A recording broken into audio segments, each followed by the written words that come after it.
Technical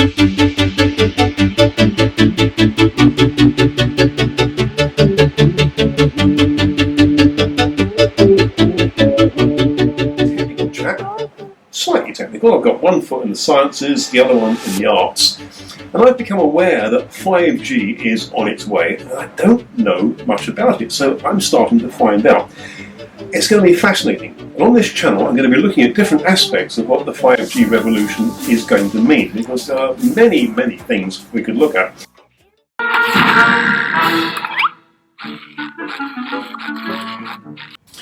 Great things are afoot. My trusty mobile phone is apparently going to be consigned to the scrap heap because things are on the horizon that are going to be very exciting. Now, I'll tell you what I mean. Cast your mind back to the 1980s. Remember the basic clunky mobile phone? Weighed a ton. You could send messages. Well, you couldn't send messages with it. You could talk to people. But those mobile phones got together and they produced a second generation. That's what the G stands for, apparently. And then you could send text on your phone. Well, that was exciting, wasn't it? Who would have thought of that? And then the third generation of mobile phones, you could send photographs, just about, and connect to the internet if you were lucky. I remember some of my internet connections were not that reliable. But then we came to 4G, the fourth generation, and you can send video. Wow, everybody said, now we're all happy. What more could we possibly want? Well, just wait, because 5G is on the horizon, it's almost arrived, and it's going to change the way we do a lot of things. So what is 5G? Well, it's a massive upgrade, but it's more than that. It's a whole quantum leap forward in the transmission of data. It's going to change the way you work at your factory or your shops or your offices. It's going to change the way you drive your car. It's going to change the way we do everything, because an awful lot of the tedium can be taken out. That's what we do with automation these days. We remove the tedium. All sorts of things are going to change. Remember when electric screwdrivers first came out? I laughed. I thought, what idiot is going to buy an electric screwdriver? Boy, was I wrong. Well, if I'm not careful, the same thing is going to happen again.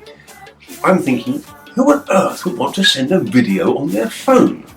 But I can't do without it now. That's how it's going to be with 5G. So what does the advent of 5G mean in really practical terms? Well, it's in 7 of our cities already. It's not in my town. But what is it actually going to involve? Well, I don't know precisely, but that's what makes it so interesting. Let's find out. One thing that's going to change is this business. Loads of people are really getting into this. Virtual reality and augmented reality systems. Now, these take up an awful lot of data. But an awful lot of data is exactly what 5G is going to be great at.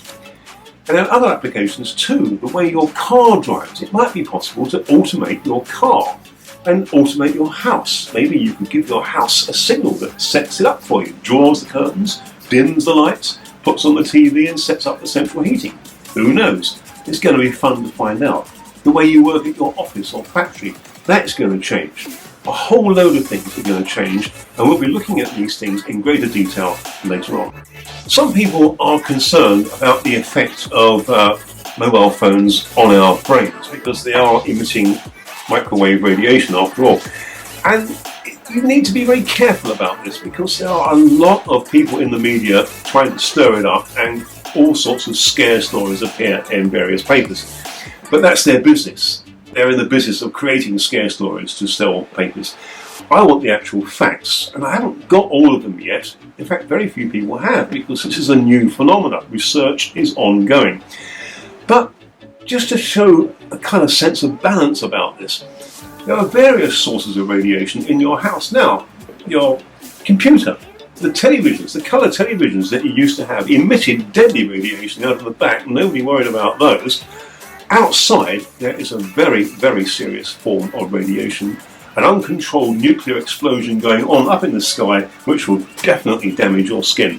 No, absolutely guaranteed that will be. So you need to hold these things in balance. And if you're worried about the carcinogenic effects, well, there are plenty of those as well. Eating fried bacon is a carcinogenic risk. Eating mushrooms is a carcinogenic risk. There is a very small risk attached to many of these things. So we need to look into this, and on this YouTube channel we're going to be examining some of these things later on.